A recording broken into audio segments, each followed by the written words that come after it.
All right, so this is the Sprint B demo. What is it? The last day of January 2020. And I think we're going to be pretty light on technical stuff to demo today for reasons we don't need to get into. But I think Chris will be kind of the star of the show. And the two things I think he's ready to talk about is the blog post he wrote about NYC street plazas, which he used Query to keep track of different versions of the work he did. And then sort of a work in progress that he's working on in terms of collecting NYC bus data and building sort of a tracker. But I'll let you talk about all that. Okay, cool. So yeah, we've started to do some of these analysis blog posts, and part of the analysis using Query Desktop, which was actually pretty great last week. So this one is about street plazas in New York City.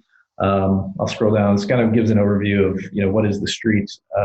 This is not my image, but shows the example of.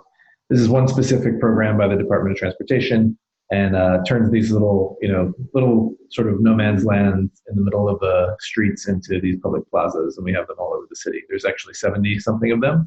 But I think the telling and interesting thing was that there's really no good public data set about these. So this PDF is all you get from the Department of Transportation. There's a ton of useful data in here, but I also in my travels found, let's scroll through a little bit. Found that there's another website that actually has like detailed PDFs that show their extents. So what I was doing is trying to just gather data from multiple different sources and then produce an actual data set, machine readable data for this. I also kind of discovered a bunch hidden away in like a JavaScript file used on one of these websites. So kind of did all that sort of manually, put it all together, and then we end up with this new data set, which is now hosted in Query Cloud, and it's called Chris Wong /NYC Plaza Program Sites. And it's got a nice README, and it's got some nice tags, and it's got it doesn't have good metadata, but here's our preview of it. So this is it. It's kind of a work in progress, but like now this data set exists, and now it's archived and versioned in Query, so we can start building on it. And I think this will be it's just a little contribution to open data community in New York City. Anyone that's interested in public space advocacy now actually has this spatial data set. It's even got, it's even got Latin loans in it, so we can map where these things are. So that was that. Did all right.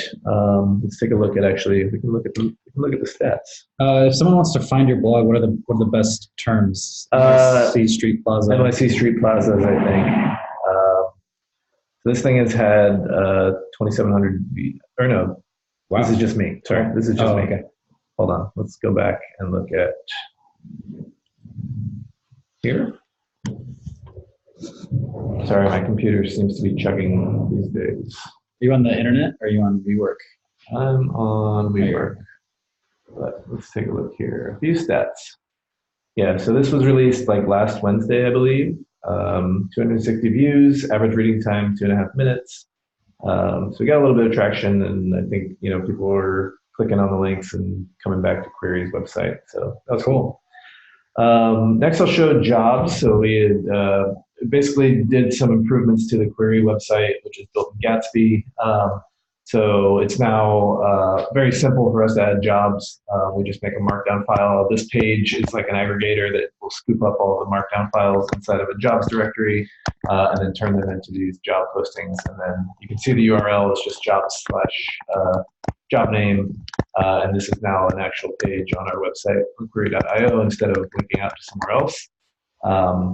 And then we're also using this nifty little Airtable form to help manage when people sign up. So you just kind of fill out the form, attach your application, attach your like resume and cover letter, and then it'll show up in our Airtable. So that's what we built. Cool. This is super helpful. I don't think we need to give context. Sure. This is kind of an internal meeting, but we've been struggling with figuring out where to put these job postings for a while. So the fact that we built this kind of answers a lot of that stuff for us. Sure. Ooh. So the other work, so I didn't design this. This was existing that Brendan had worked on and has been showing in various meetings. But the trick is that it has to be sort of hard coded and manually updated. So the task at hand this week was to take this visual and actually link it up to real data, which it is right now. So what you're looking at here was a query, from our metrics database. and it's actually showing, so the date range up here says November 2nd to January 30th. So it's last 90 days. If I switch to last month, it'll just re-render the chart.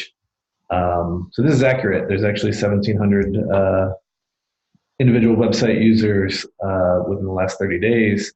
11 app downloads, which is not terribly accurate because we haven't even been tracking that for 30 days yet. So over time, this will become more accurate. 53 signups, 10 data set pulls, and 57 pushes. And the caveat here, not even caveat, but I guess the interesting thing to note is that the pulls and pushes are limited to users included in this 53. Okay, so we're not counting things that weren't by a new signup. Okay, cool. That's helpful. Yeah, so we actually do a join. There's a join happening behind the scenes where we can figure out, who these. We have some kind of identifier for these new signups, and then we only query for the pulls and pushes for those people. If we do last 7 days, chart looks like this: so 300 users on the website, 11 downloads, 15 signups. So it's a cool little chart, and I think this is a start. We have a bunch of connections to the database now. We can do different dashboards and sort of riff on this. So all we got to do is get it deployed somewhere. We can put it up on the screen in the office. It'll be great. So that's that.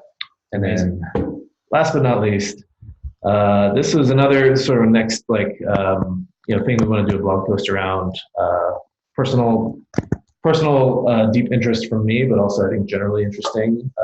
So what we're looking at here is real-time bus data collected over the course of 3 hours this past Tuesday for one bus route, and selfishly this is the one that I actually take to work. But I just wanted to be able to remove yourself from looking at only one bus and kind of say along the course of the route, what does the trajectory of these vehicles look like? And we're looking at 3 hours here, but you can see basically not quite finished yet, but when the dots are red, they're traveling over 10 miles per hour. When they're orange, they're traveling between 5 and 10 miles per hour. And when they're red, they're between 0 and 5 miles per hour.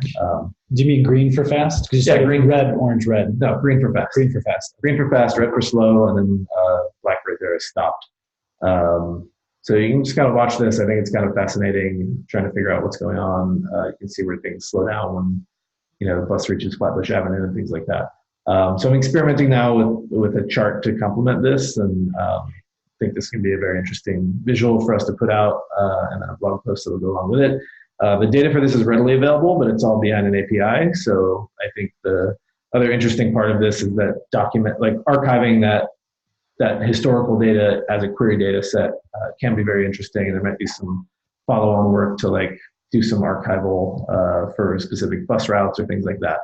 The other thing I actually captured from the real-time API is for each stop, for each minute of this 3 hour period, I have basically when the next bus is coming. So the original intent with this was to do sort of stop-based analysis to see, at any given time over these 3 hours, what is the wait time, and give this sort of perception of, if you're just somebody walking up to this bus stop, what percentage of the time are you going to have a long wait versus a very short wait? And with this bus route in particular, I think it's, they don't come very frequently, so you may be waiting 20 minutes sometimes. So anyway, that's that. Sky's the limit. We can do so much more with this. This is just kind of the beginnings of the hard part first, which was the geospatial animation. I think it turned out really well, and just needs some design tweaking and figure out what else we want to show as part of the storytelling. So that's what I've been up to this week. The Chris Wong Show. Very cool. And Dustin's in quiet mode since he's at a cafe, but I suppose that'll be it for this call. Anything else we'd add?